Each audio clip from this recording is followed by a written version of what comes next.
नमस्कार, स्वागत है आप सभी का अमन स्टडी पॉइंट में। इस वीडियो में हम देखेंगे हिंदी विषय के सर्वनाम प्रकरण के बारे में। तो चलिए शुरू करते हैं बिना किसी देरी के। वीडियो में पूरे लास्ट तक बने रहिएगा। सबसे पहले हम देखेंगे सर्वनाम की परिभाषा। संज्ञा के स्थान पर प्रयोग होने वाले शब्दों को सर्वनाम कहते हैं, जैसे यह, वह, मैं, तुम, उसके आदि। सर्वनाम भाषा को सुंदर, सहज और सुविधाजनक बनाते हैं। उदाहरण देख सकते हैं। रोहन अच्छा लड़का है, वह हमेशा बड़ों का सम्मान करता है। तो पहले वाक्य में रोहन एक संज्ञा है, जबकि उसी संज्ञा का स्थान पर दूसरे वाक्य में वह सर्वनाम का प्रयोग हुआ है। अगला है सर्वनाम के भेद। सर्वनाम 6 प्रकार के होते हैं या इसके 6 भेद होते हैं। पहला पुरुषवाचक सर्वनाम, दूसरा निश्चयवाचक सर्वनाम, तीसरा अनिश्चयवाचक सर्वनाम, चौथा संबंधवाचक सर्वनाम, पांचवा प्रश्नवाचक सर्वनाम और छठवां निजवाचक सर्वनाम। तो एक एक सर्वनाम को हम विस्तार से देखेंगे। पहला है पुरुषवाचक सर्वनाम। वे सर्वनाम जो स्त्री या पुरुष के नाम के बदले प्रयोग किए जाते हैं पुरुषवाचक सर्वनाम कहलाते हैं। पुरुषवाचक सर्वनाम 3 प्रकार के होते हैं। प्रथम पुरुष, मध्यम पुरुष, अन्य पुरुष। पुरुषवाचक सर्वनाम के प्रकारों में पहला है प्रथम पुरुष।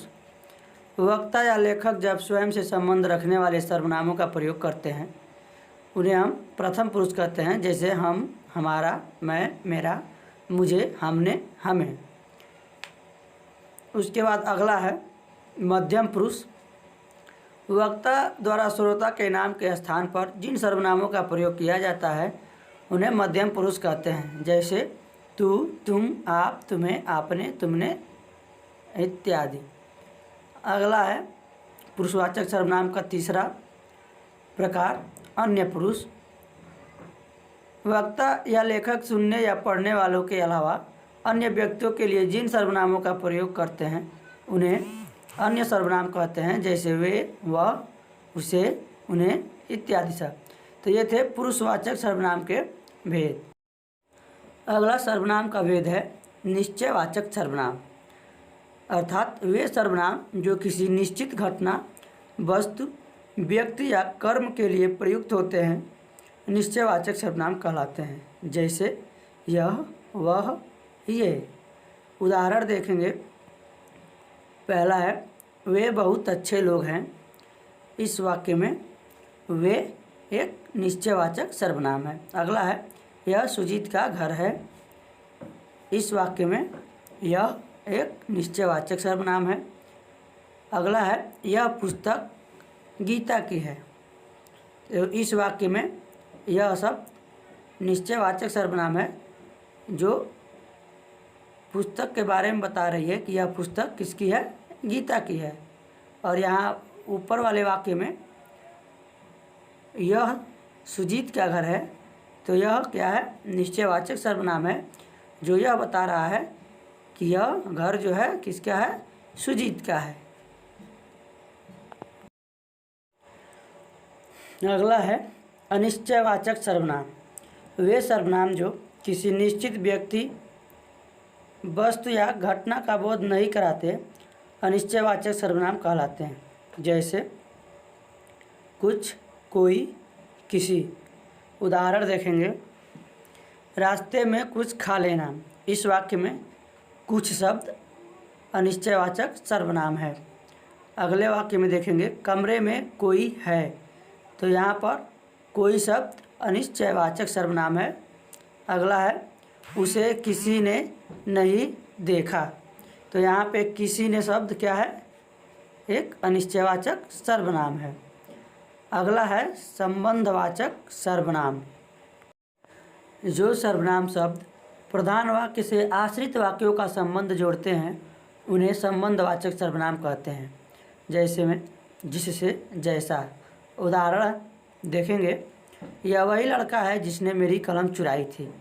तो यहाँ पे जिसने जो शब्द है वह संबंधवाचक सर्वनाम है जो दोनों वाक्यों में संबंध जोड़ रहा है या संबंध बता रहा है। अगला है यह वही लड़का है जिससे रोहन झगड़ा किया था। तो इस वाक्य में भी जिससे जो शब्द है वह संबंधवाचक सर्वनाम है जो दोनों वाक्यों में संबंध को बता रहा है। अगला है जैसा करोगे वैसा भरोगे। तो यहाँ भी जो वैसा शब्द है वो एक संबंधवाचक सर्वनाम है। अगला सर्वनाम है 5वां प्रश्नवाचक सर्वनाम।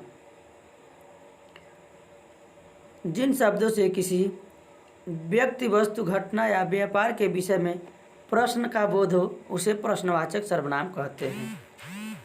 जैसे क्या, कब, किसे, किसने, कौन आदि। उदाहरण देखेंगे। पहला है तुम्हें कहाँ जाना है। इस वाक्य में कहाँ जो शब्द है वो एक प्रश्नवाचक सर्वनाम है। अगला है आपको क्या खाना है। इस वाक्य में क्या जो शब्द है वह एक प्रश्नवाचक सर्वनाम है। और अगला वाक्य है घर की छत पर कौन है। तो इस वाक्य में जो कौन शब्द है वह एक प्रश्नवाचक सर्वनाम है। अगला है निजवाचक सर्वनाम। वक्ता जिन सर्वनाम का प्रयोग स्वयं के लिए करता है उसे निजवाचक सर्वनाम कहते हैं। जैसे स्वयं, खुद, अपने आप। उदाहरण देखेंगे। मैं सभी कार्य स्वयं ही करता हूँ। इस वाक्य में स्वयं जो शब्द है मैं सर्वनाम के लिए प्रयोग हुआ है, अर्थात यहाँ पे स्वयं शब्द निजवाचक सर्वनाम हो जाएगा। अगला है मैं स्वयं समझ गया। इस वाक्य में स्वयं जो शब्द है मैं सर्वनाम के लिए प्रयोग हुआ है, तो यहाँ पे भी स्वयं शब्द निजवाचक सर्वनाम हो जाएगा। तो इस वीडियो में हमने देखा सर्वनाम की परिभाषा और उसके भेद।